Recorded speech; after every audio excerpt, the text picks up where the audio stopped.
Juste ramener la microbiodiversité de la nature dans les bâtiments, donc chez soi, au bureau, dans la voiture, peu importe, pour purifier l'air, éliminer la poussière et tout nettoyer sans produits chimiques et sans eau. Donc c'est vraiment une solution liquide qu'on vaporise dans l'air, et puis c'est tout. C'est des bactéries en fait, parce que ce qui purifie l'air et ce qui nettoie dans les forêts entre les saisons, c'est pas les arbres, c'est la microbiodiversité, donc les bactéries qui sont sur les feuilles et sur les troncs des arbres. Et donc 50 mètres carrés avec Bjorg, c'est l'équivalent de la biomasse qu'il y a sur un arbre dans une forêt. C'est pour ça qu'on parle de forêt invisible. Tu ramènes l'extérieur, la nature de l'extérieur à l'intérieur. Ça t'enlèvera 50% de la poussière, les odeurs, les particules fines, tous les COV qui sortent des meubles, des peintures, etc. Parce qu'on n'a pas tous des maisons neuves avec des nouvelles peintures qui n'émettent rien. Une moquette, ça peut émettre un parquet, ça peut émettre des particules jusqu'à 8 ans après la pose. Tout ça, c'est mangé, digéré, disparu. La sorcière de la nuit. Non, c'est de la magie scientifique.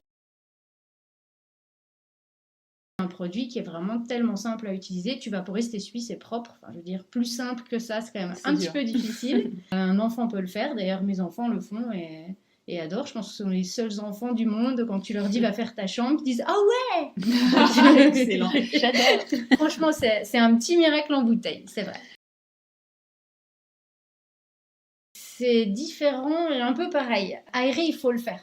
Quoi qu'il arrive, il n'y a pas de débat là-dessus. Il faut ouvrir ses fenêtres, il faut laisser rentrer de l'air frais dans sa maison. La chose que ouvrir la fenêtre ne fera pas aussi bien que Bjorg, c'est que quand tu ouvres les fenêtres, ton air circule à l'intérieur. Donc il rentre, ça fait un courant d'air, donc on se dit ouais c'est cool, ça a bien brassé. Ouais, ça a bien brassé, sauf que ça tourne en boucle dedans. Et il y en a très très peu qui va ressortir. Ah, c'est intéressant. Alors que moi je reste dedans et je te mange le bazar dedans. Donc là au moins tu es sûr que c'est vrai. Mais il faut, oui bien sûr, ouvrir les fenêtres, c'est toujours ce qu'il faut faire.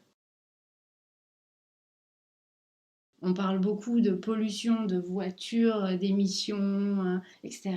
Sauf que l'intérieur, il est souvent 2 à 5 fois pire pour la santé. Et c'est vicieux en plus parce qu'on ne le sait pas, on a beaucoup de mal à le percevoir en fait. Ça se sent pas forcément, on a un peu les yeux qui picotent, on se dit « Ah tiens, j'ai une allergie mais voilà, le mal de tête parce qu'on n'est pas sorti de la journée, c'est vraiment une question de qualité d'air. Et on passe un petit peu 90% de notre temps à l'intérieur quand même.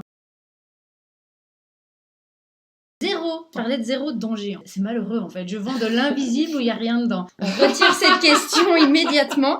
Mais il y a surtout zéro danger. Il y a zéro picto, c'est-à-dire que tu pourrais le boire. Prouvé safe sur les animaux, les plantes, les gens. 25%, c'est un bon chiffre aussi. C'est en moyenne le temps qu'on gagne quand on nettoie avec Bjorg. Donc sur une plage de nettoyage de 2 heures, admettons, tu vas gagner 20 minutes. 2,54 litres d'eau par mètre carré par an que tu économises en fait en ne diluant pas ton produit dans de l'eau pour nettoyer. Ah, parce que du coup, ce qu'on apprend là quand tu nous le dis, il n'est pas dilué, c'est-à-dire quand on le prend, on vaporise directement comme ça. Ah oui, c'est mode princesse. Tu le mets dans le spray, tu idée. Vaporises et tu essuies, c'est tout. Il est prêt à l'emploi. Ça me parle. Et du coup, sur un appartement de 100 mètres carrés, c'est quand même 254 litres d'eau minimum que tu ne gaspilles pas. Et on parle d'eau potable qui a été traitée et que l'on pourrait boire. Wow. Vu comme ça, tout de suite, c'est impactant.